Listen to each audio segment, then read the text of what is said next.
Hey everybody, welcome, and thank you for listening to this episode of Marriage Therapy Radio. My name is Zach Brittle. I'm here with Laura Heck. Today we're here with Charisse Cooke. Charisse is out of London, England. She actually lives very close to Ted Lasso, and she's here to talk to us about attachment. Really cool conversation. We learned a lot about the different styles and how they show up in our offices and how to apply them. I am fascinated by attachment theory, and I'm always trying to learn more. I think you will benefit from hearing her perspectives. This is a very cool conversation. Stick around. Charisse, where are you? Yeah. I'm in London, in England. Well, actually just outside London in a place called Richmond. Don't know if you're any Ted Lasso fans. That's where I am. Yeah, sure. Do you ever see him around? Do you see Ted walking around the town We've at all? seen some of the filming take place, which is quite fun. And whenever we watch, we recognize all the places. But no, we haven't been having drinks or anything. That's pretty cool. That's pretty cool. I have a really important question for you. Is it about Ted Lasso? Because if it's not about Ted Lasso, I want to talk about Ted Lasso just a little bit longer. No, it's about Indian food. Okay, but can I go first? No. Just let me go first. No. I'm fine. By the way, Charisse, we are married not to each other. So we have a bit of a brother-sister dynamic. We definitely talk over each other. And we bicker like any couple would, really, or sibling. Mm-hmm. But me first. If I'm going to go to London and I'm going to have Indian food, where do I go? Oh my God, I've got so many recommendations for you. Yeah, because when I saw on your Instagram, well, I'll have to email you because I had to think about it. I had to consult my husband, who's mixed race and half Indian. So like we are very into all of that. So I can definitely recommend some places. Yeah. Yeah. I mean, you'd be, there aren't that many, to be honest, which is a bit surprising and disappointing. Yeah, well, more than in the States, and definitely in this small town that I live in, where there is zero delicious Indian food. But you saw that I like Indian food from our Instagram. Yeah, I did. Yeah. It's my favorite. Okay, now Zach, you can go. Now you can ask. I can talk about Ted Lasso. Okay, first of all, do you have feelings about Ted Lasso, or do you just live in Richmond? Oh, no, I didn't follow Ted Lasso here. No. Okay. I mean, Richmond is stunning. It's one of the most gorgeous places to live in. I'm very, very fortunate to live here. My feeling on Ted Lasso is I really loved the first 2 series and I haven't even watched the second. So I don't even. Okay. So you do have feelings about Ted Lasso. Yeah. Okay. Yeah. So I do. Yeah. I have very strong feelings about Ted Lasso, and I'm going to tell you what they are very quickly. I had a feeling you might. And then we're going to talk about the thing that you're good at, which is something that Laura and I are not good at. Rebecca is my actual wife, so sometimes I say her name, which is this whole expertise around attachment styles, which I'm actually fascinated to learn about. But first, let me tell you about Ted Lasso. Number 1, I think season 1, you call them series 1 was amazing. Yeah. It was important. It needed to exist. It came into the world at the exact right time, and it was amazing. And I love it. And I love every minute of it. I think season 2 is absolute garbage. I think it's terrible. I hated it. I hated every second, and I wish it didn't exist. And I never watched season 3. So that is my very strong feelings about Ted Lasso. And if you asked me questions, I would talk about it for another half an hour. But since that's not what we're here for, I'm just going to leave it at that. And otherwise, come visit Richmond and appreciate how beautiful it is. Okay. Yeah. Well, I think we are in alignment on our opinions there, Zach. So, yes, I agree with you. I love it because you didn't watch season 3. I love people who haven't watched season 3. I think they did the right thing. And I watch everything. So that's really saying something. Wow. Okay. Whoa. What are you watching right now? Right. Oh, boy. Oh, my God. Well, I have all this sort of woman stuff, right, Laura, that I watch like on my own. And then there's stuff that I watch with my husband. And then there's stuff that I watch with my sons. Oh my God! What's the trashy television? Do you watch Grey's Anatomy? I used to back in the day when it was sort of new. I used to love that. Do you know what I miss? I wish my life had that sort of voiceover and summary at the end of every day or week or something that was sort of half philosophy, half kind of whatever. That's how I feel like I live my life, with this constant sort of background sort of thing happening, and everything has far too much meaning and stuff. But that's life of a therapist, right? Sure. Okay. Serious question about that, though. Serious question about that. Do you know who Alain de Botton is? I do know Alain. Yes. Alain de Botton. Yeah, Alain de Botton. He wrote the book. It's called The Course of Love, and it's about this couple who I think they live in London, and they're trying to figure out how to do life. And they meet and they get married and they have kids. I think one of them has an affair. They go to therapy, and he writes the novel in plain old like Times New Roman text, but then he philosophizes, or he meta appreciates the story about every third paragraph with this whole italics thing, where he's like reflecting on what's really going on here and what is the deal. I love that book. I recommend it to couples all the time. And there's an entire section in there about attachment, about how attachment works and how they are kind of fleshing it out through their own narrative. But then he kind of goes textbook on it almost. So now we're teed up. Now here we are. We're at your doorstep, aren't we? Yeah, we are. Absolutely. Thank you, Alain de Botton. I mean, the guy is genius. Like I can't even quite wrap my brain around how his brain works. He's one of our dream interviews, but we can't even find him. He's like, nah, I'm not done. I'm not going to talk to you. He's just happy doing what he's doing. Hey gang, it's me, here to remind you again that if you're not using Rocket Money, you're doing it wrong. Did you know that about 75% of people have subscriptions they forgot about? Before I started using Rocket Money, I thought I had about, maybe 10 or 12, but turns out I had a lot more. I couldn't believe it when they showed me how I was paying for extra subscriptions every month. Between a couple of streaming services and some fitness apps, there was a couple food delivery services, and thanks to Rocket Money, I'm no longer wasting money on the ones I forgot about. We've been using Rocket Money for a while. We use it in our house, and also my daughter uses it in college. She's trying to save money and trying to stay on top of it. She feels super busy, but they have a dashboard that actually shows her month's spending compared to last month, and she can see her habits. They helped her create a custom budget, so she keeps track and spends on top of it, keep things on track. We've tried a handful of these finance apps for her, and this was the one that worked the best.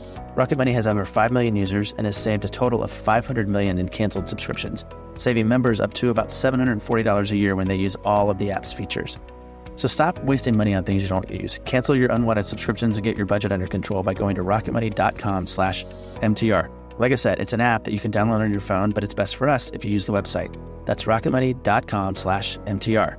rocketmoney.com/MTR. Prior to you coming on, Charisse, we were talking about how I asked Zach, I said, do you use attachment in your work with couples? And he said, not really. And we're both couples therapists. And I said, I would love to understand what to do with couples, because what happens is I can oftentimes chat with folks and say, okay, I can maybe diagnose, right? I can say, this seems like this is your attachment style. And that's as far as it goes. Once you identify an attachment style, then what do you do? So that's what I'm really interested in understanding is like, what can you do to actually work within that framework once you've identified what your attachment style is? But before we do that, I think it would be helpful to understand what attachment styles are in the first place and how people, if they're listening, might be able to categorize themselves if they can even self-diagnose. So if you can just take the ball with that, I would love for you to talk a little bit more. Absolutely. Let me give a little summary of attachment and the different attachment styles. And then let's talk about what does that look like in practice, in therapy or in relationship when you're with people, because it's a dynamic, isn't it? It's when we're working with people and each other and in relationship with others that this becomes so complicated, but it's also really illuminating and helpful. So I'm all about it. Let's see what you got. I remember, I can't remember if it was in a previous podcast or something else that just a recording that you were doing, but I think Zach was talking about really beautifully saying something like, if you're in a relationship, can you be in a relationship without history? How do you lose your history? How do you not have history? And you were talking about that's impossible, right? We all have our history. And that's what attachment ultimately is. It's what we've learned love to mean. The attachments that we had when we were growing up informs our very definition, our very understanding of love. So we're taught what love is. We are shown by the way our caregivers relate to us and the way our caregivers relate to each other. And we learn that and we imprint that, and that becomes blueprint for how we're going to relate to others. Okay. Did you say attachment is what we've learned love to mean? Is that what you just said? Mm-hmm. Yeah, I would say so. Yeah. All right. I can wrap my head around that. Our attachment style is a reflection of what we've learned love to mean. Okay. Mm-hmm. So and you were starting to talk about styles. Yeah. So we're young, and when we're young, what we get is what we get, right? The parenting we received, the environment we were in, that was it. And that's love.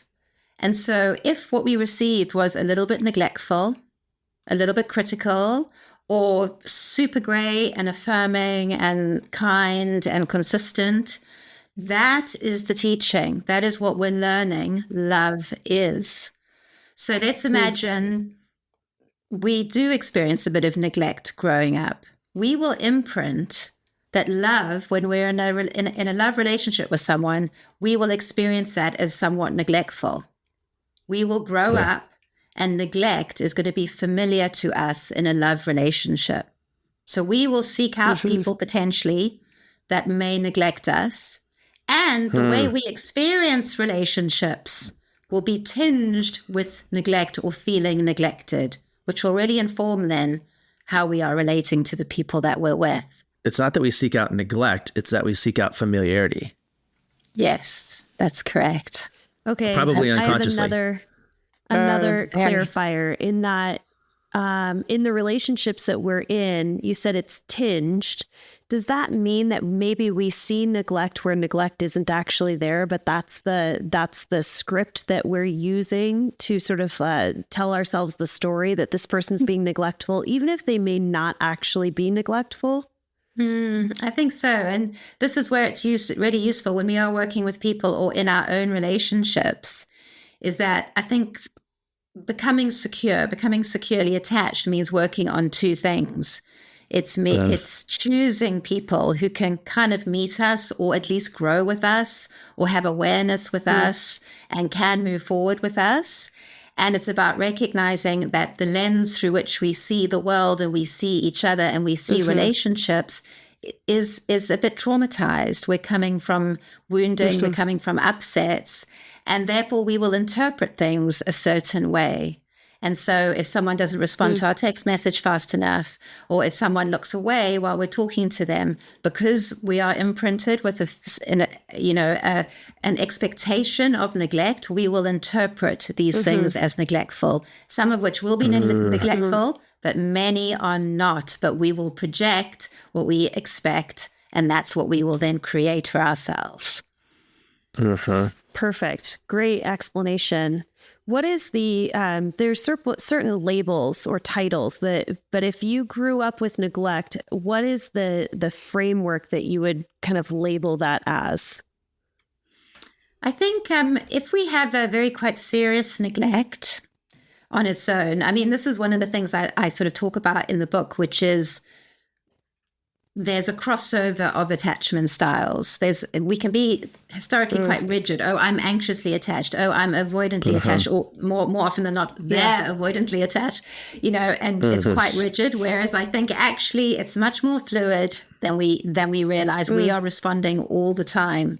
But if we do come from a neglectful childhood, if we're told to stop crying, if we're told to, we're not taught to speak up and we're dismissed, or, we are criticized for having feelings, that is the origin of more of an avoidant attachment, where we learn to avoid our emotions. And in turn, we avoid people and their messy emotions too.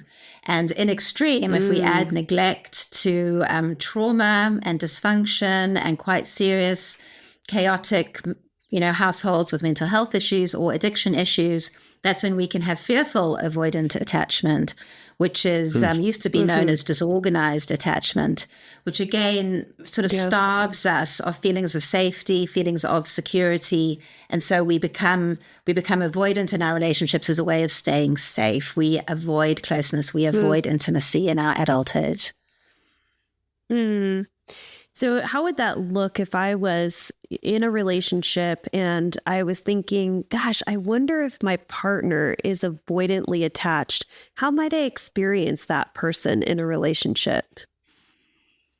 Avoidantly attached people typically are quite emotionally detached, kind of quite shut down. In the book, I talk about this kind of overly rational.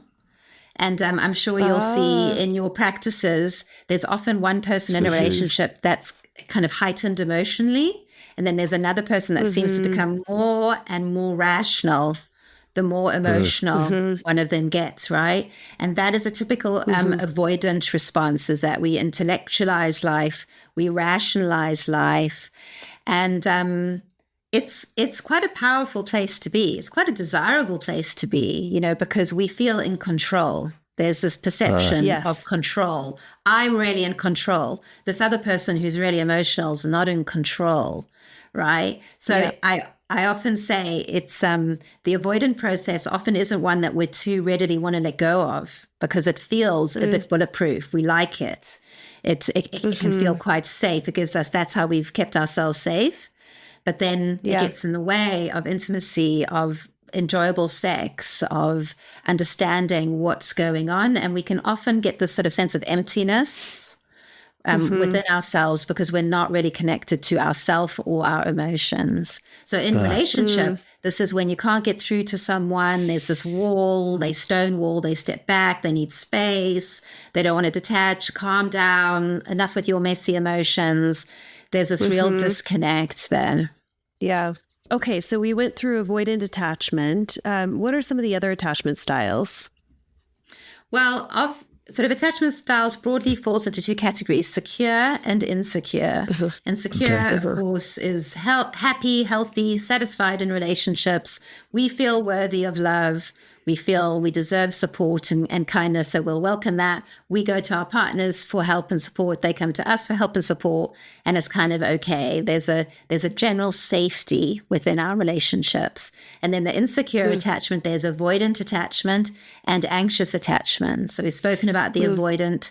One is known as dismissive avoidant, where we're quite offhand, we can put people down as a way of maintaining safety. Dismissive, can be quite cruel in extreme. And then there's a fearful avoidant, also known as a disorganized, where we're actually quite high emotion, high avoidance. So there's a lot going on there. It's a very tricky one. I think a lot more people actually are fearful of avoidant than we originally thought. And then in the anxious category, in the other insecure category, there's anxious attachment. And that's sort of different to the avoidant attachment, which is overly rational. The anxious attachment, when under stress, can be emotional. We can be preoccupied with the relationships. We become very preoccupied with relationships. What's wrong? How the other person needs to change? How we're not getting our needs met? How we need to work? They're often the ones that are coming to therapy, wanting things to change, wanting to work on things. This is where, maybe stuff like codependency, people pleasing, that kind of stuff lives in anxiety. There's a lot going on when we're anxiously attached. It's busy, busy, busy. When we're avoidant, nothing's going on. We're pursuing our career, we're playing sports, we're into fitness, we've got other projects. Relationships are a tiny, tiny part of our existence that isn't super important. Is there a differentiation that needs to be made between people who are listening to this and saying, I am an anxious person, I struggle with anxiety, and I'm anxiously attached? Because I can already see people thinking, I've been on anti-anxiety meds my whole life. Am I anxiously attached? This doesn't seem to relate. Can you be one and not the other? Yeah, that's a great question. I guess that is a great question. I like that question a lot. Yeah, that is a good question, because it's very easy to just go, oh, yes, of course. Yeah. But I think we could all just look at our favorite coping strategies. We can think, okay, well, what do we like? Do we like, going away on our own and feeling anxious on our own and worrying and blocking people out? Or do we like going to people and wanting reassurance and wanting soothing and talking things out a lot? So I think anxiety doesn't automatically equal anxious attachment. It's more about what feels more comfortable for you within your anxiety. Is it to shut down, or is it to really open yourself up and seek out connection? Because those are two different processes. I feel like for me, I'm listening to you talk and I'm sort of like, well, I don't know which one I am, because It depends on what room I'm in and who I'm talking to and what mood I'm in, whether or not I've had a sandwich lately and what, like, so if I'm not clear, or if I'm pretty good at being avoidant sometimes and attached, or sort of anxious at other times, what am I? Am I okay? Yeah, of course you're okay. You're human and you're having human reactions. So it's more about, let's find out what the various traits are. And actually my favorite chapters in my book are the traits. And I've written pages and pages of traits and what those look like in relationship, in the world, how you are within yourself. Because I think there's a lot of stuff that is invisible that we don't realize. Okay, hold on, I'm being avoidant here, or my anxiety is in charge, or whatever it might be. But because, yes, you're right, I can go to a party and speak to someone and feel very securely attached, talking to someone I know, I feel calm with, I'm safe with. My nervous system is like, oh, this is a great friend of mine, I love them, let's have a chat. And then this other person comes along that I don't know as well, and they are super intimidating and kind of a bit strange, and I don't know where I stand. I'm going to feel a bit of anxiety coming up. And then this annoying other person's going to come up and who I don't like and find them really tedious, and they just, ask too many questions, and I'm going to feel like a bit like, oh no, and I'm going to be avoidant. So it's changing all the time, depending on how safe we feel, how stressed we feel. Yes, whether we've had a sandwich or not, all of that does matter, because it's a physiological response to how safe am I in this environment, in this relationship, in this interaction. And as animals, we're kind of constantly looking to that all the time. How safe am I? Is this a good person? Is this person going to meet my needs? Are they interested in me? Are they, wanting to get away from me? We're sensing that all the time, and we'll be responding to those cues. I'm thinking, Zach, about some of the relationships. I would say that I'm very securely attached to my husband. I think Zach can attest that he has seen the two of us be, it's pretty creepy, actually, with one another. But Congrats. I was 100%. Yeah, thank you. I was what people would call the psycho ex-girlfriend in a lot of instances, and that I was very anxiously attached in college when I was dating.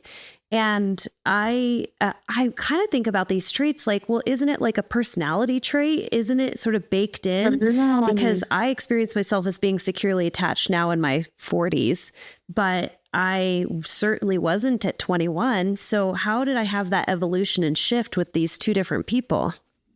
Wow. Well, that's amazing. Well, I mean, if I were to stab at a guess, I would imagine that you probably were in enough pain during all of these experiences that you described, that you did evolve and mature into something that allowed you to make different choices for yourself and to value certain things. Because, yes, I think we can all value. I think that's the tragedy of attachment, is if we've experienced this growing up, if we've experienced this in our previous relationships, it can become entrenched, and it can just become the story of our life, and that's that. And I'm sure we can all see in our practices and in our lives people who are just kind of doing the same old patterns with the same people or different people over and over, right? And that's because our attachment system isn't maturing. We're not learning away from what's not great for us, having the awareness of, okay, that's not going to meet my needs, that's not esteeming, that's not going to give me the life that I want.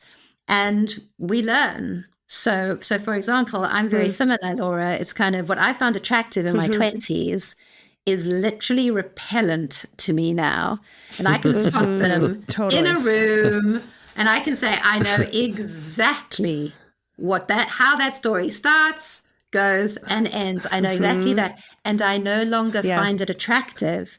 But find me some kind of cuddly, cute, dependable, flirty, kind of easy guy. Wow, that's attractive to me. That is attractive. So there is evolution. And that's why I feel there's such hope for people who can wake up into what they're doing, because it is very unconscious, all of this. So we need huge awareness of, this is what I automatically want to do right now.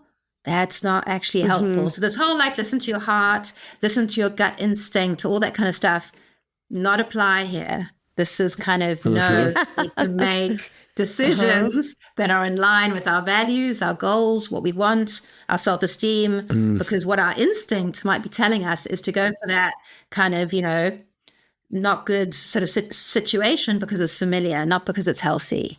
Yeah. So, yeah. Okay. But it's a starting point. It's an orientation. And if you know where you're starting, then you have options in terms of whether or not you choose to move left or right from that space. Like you can sort of recognize that my impulse is this. Okay, what else is available to me? Is that the work of like maybe moving towards secure attachment? Definitely. That's why I think such a key part of it is emotional regulation, as we tolerate the discomfort of not acting out on those immediate chemistry, trauma bonds, call it what you will, to ride that wave out and give someone else a chance over months to discover something else that could be love. And a more, accurate definition of love our nervous system needs a lot of calming and soothing to get us there, because we probably want to get out or, get anxious and get hooked in. So to just regulate is key. I'm going to spend a lot of time thinking about this, because you just said something that kind of blew my mind. When I think about dysregulation and when I think about moving out of the kind of the fight or flight thing, I'm thinking about like in the moment, in the afternoon, in the kitchen. You just said over months. This is okay. Help me wrap my head around, like, how do I do that? Because I know how to get people or how to help people. I even know how to help myself get out of the emotional moment in a moment. But you just said months. What the heck are you talking about? Well, I mean, the beginning part of a relationship is pretty heady stuff a lot of the time anyway, isn't it? It is literally intoxicating. And for those of us within an insecure attachment, there is so much more going on. So for us to kind of moderate that, so we can be making choices and not get swept away or not create these fantasy narratives in our heads about what it's going to be like. Every WhatsApp message, every date, every time you think about them, it's going to put something into your nervous system. It's going to be reacting and responding, isn't it? It's constant.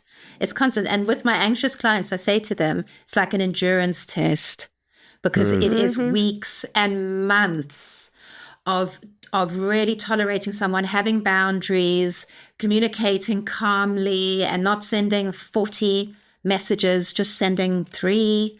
It's the new behavior that we have to do in our relationships to be healthier, to be appropriate, and to set a better foundation for something that can actually evolve and grow. And that takes months. And the nervous system is constantly, in a way, begging to be loved, wanting to feel right so now, much. Right now, right this second. You got to love me right now, right this second, in the way that I want to be loved, or else I'm going to freak out.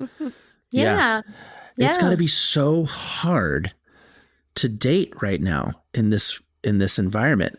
Wow, for a couple reasons. Right.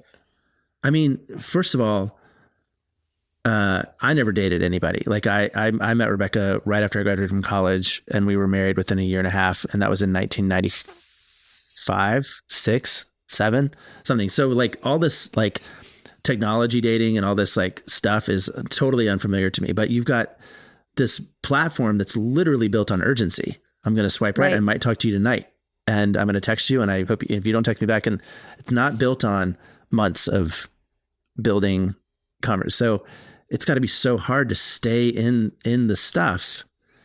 And is this a thing? Like, are all the good people taken? Like, are all the securely attached people, do they like go off the radar in their 20s, or is it just the anxious and the avoidance that are left in their 30s and 40s and 50s trying to date? I don't know. I don't want to be presumptuous. It reminds me of Logan Urie's book, How to Not Die Alone. Yeah. And she's, I think kind of what she was sort of the assumption of, now you're out in the dating pool. And if this is like, you're divorced and you're re-entering, is everybody else out there just anxiously attached? And you're just all the avoidant and the anxiously attached are finding each other?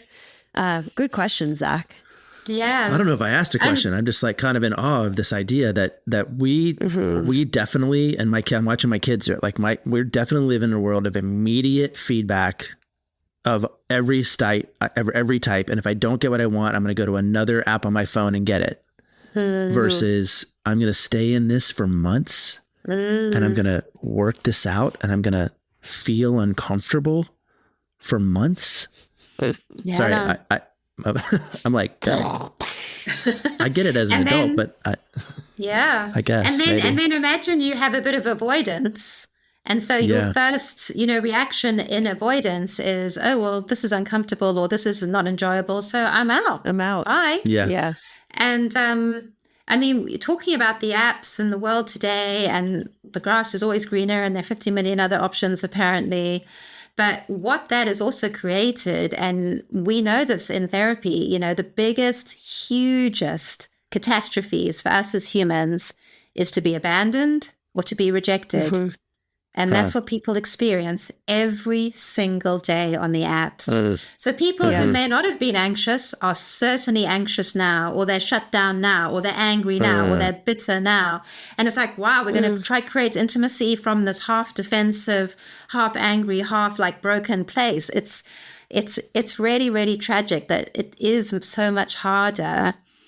And then the effort it takes to get to know someone and to be vulnerable with them and be curious about them in this very me world too. Mm-hmm. Yeah. I think that's what's really, really interesting here is that the idea of relationship is changing so dramatically now. And this idea of meeting someone who you want to, get to know and give it a go with is sort of over. It's now either you give me everything I want right now, or you aren't the right person for me, Bless you on your journey. I will wait until I find someone that is my perfect person.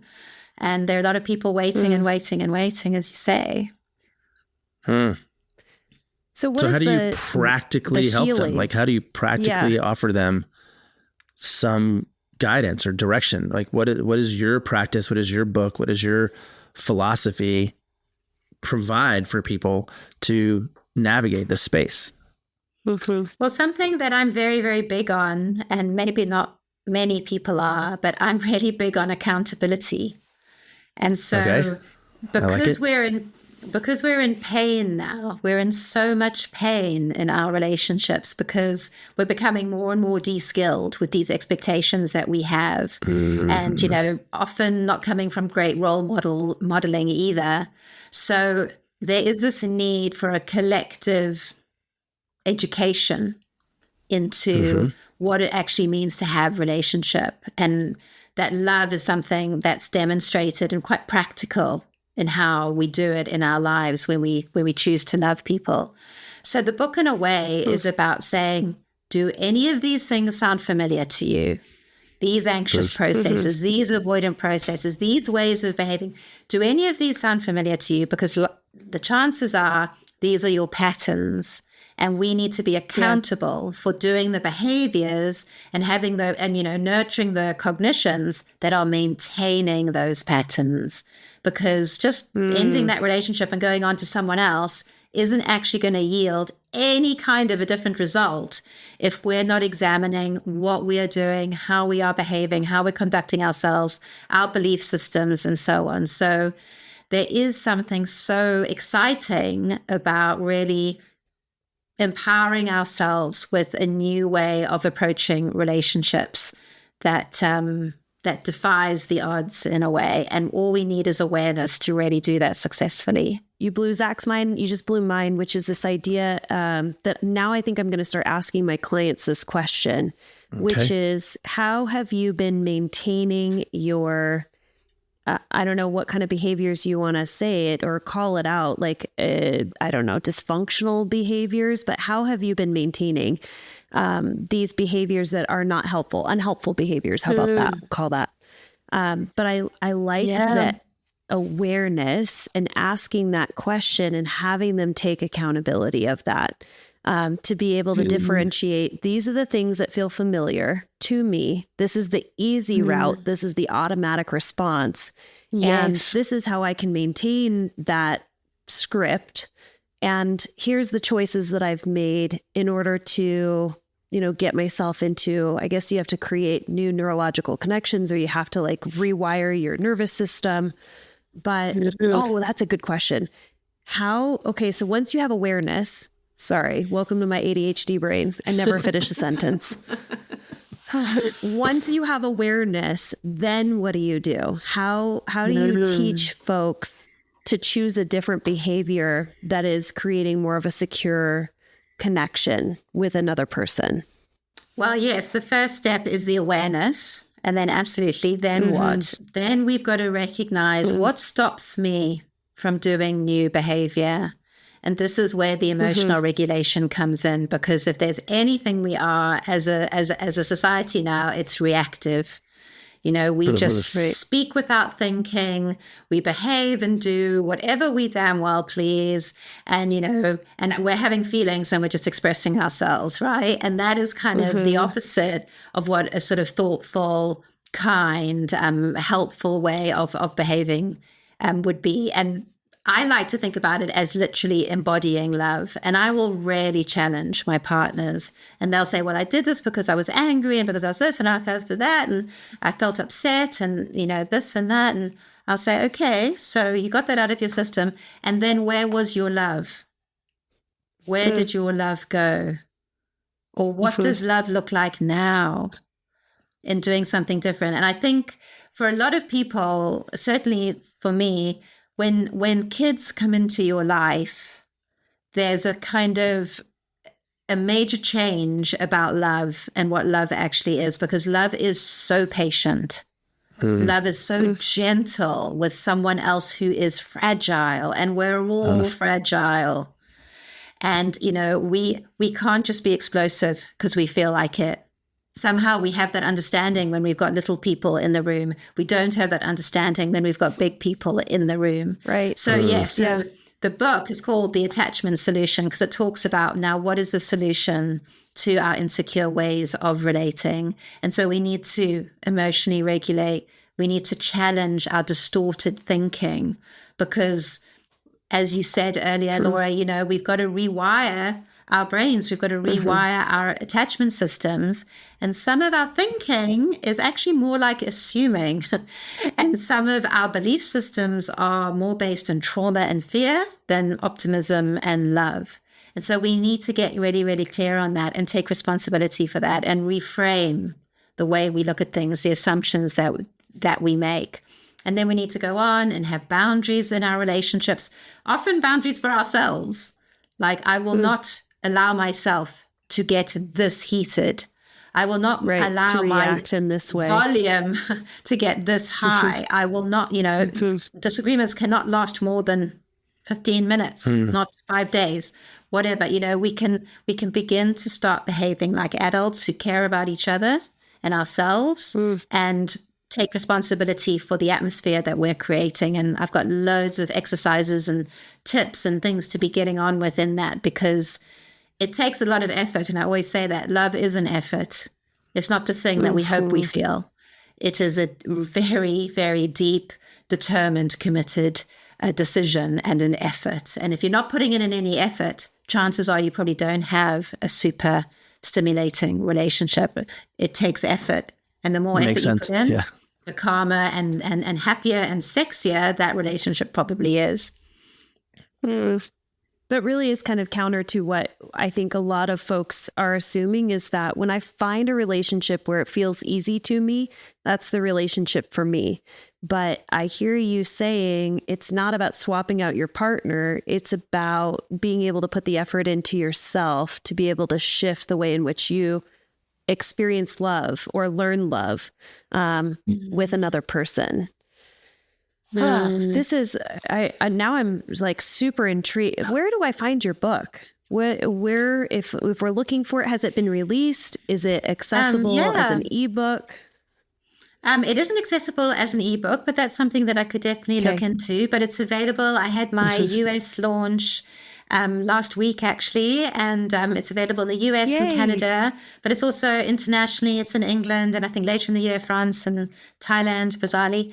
But so it is available. It's called the Attachment Solution. And that's really why I kind of wrote it, was to really offer genuine solutions to people, because as we all know, there's a lot about the problem and there isn't always a lot about the solution. And that's what I'm all about. It's really about, okay, let's really focus on what matters here. And you need to be doing stuff. It's not just, oh, well, and that's the other thing. We can't use our attachment styles as an excuse. Oh, well, of course I'm going to shut down. I'm avoided. Like, okay, no. That's not quite how it works. Yeah. So, okay, the Attachment Solution, is that something that folks can find like on your website, is on Amazon, local bookstores? I think it is available at local bookstores. It's certainly available on Amazon. And nice. on my Instagram, there's a link in my bio, and then it finds wherever you are in the world, and then it'll just show you all the different places that the book is available. But it's definitely available for purchase online. I love it. Awesome. What is your Instagram in case we wanted to cyber stalk you? Thank you so much. Yeah, please do. My Instagram is at Charisse Cooke. I try to post every single day with really bossy, bits of guidance and tips, and making sure that we're all kind of really trying our best in our relationships. I think we all need daily reminders, let's face it. Yeah. Charisse Cooke is spelled CharissCooke, correct? That's at correct. Charisse Cooke, if you are on the Instagram. Awesome. Yeah. Any last questions, Zach, that you have for Charisse? No, I'm excited about it. Congratulations on the book. I'm looking forward to reading it. I'm really glad to have talked to you. I have a couple things that I'm going to be thinking about a lot for a while. So I'm glad that we got to do this. Amazing. Yes. Thank you. Well, thank you for being so interested and so engaging. Thanks so much for listening to this episode of Marriage Therapy Radio. Thank you to our guest, Charisse Cooke. She said the best way to get a hold of her is on Instagram at Charisse Cooke. And check out her book. It is released. It's The Attachment Solution. You can also find that on Instagram or your local bookstore, Amazon, anywhere you buy books. As a reminder as well, we have our spring intensive. It's coming up on May 17th and 18th, and you can register online at marriagetherapyradio.com. Thanks for all of your time and attention, making your relationship better today than it was yesterday.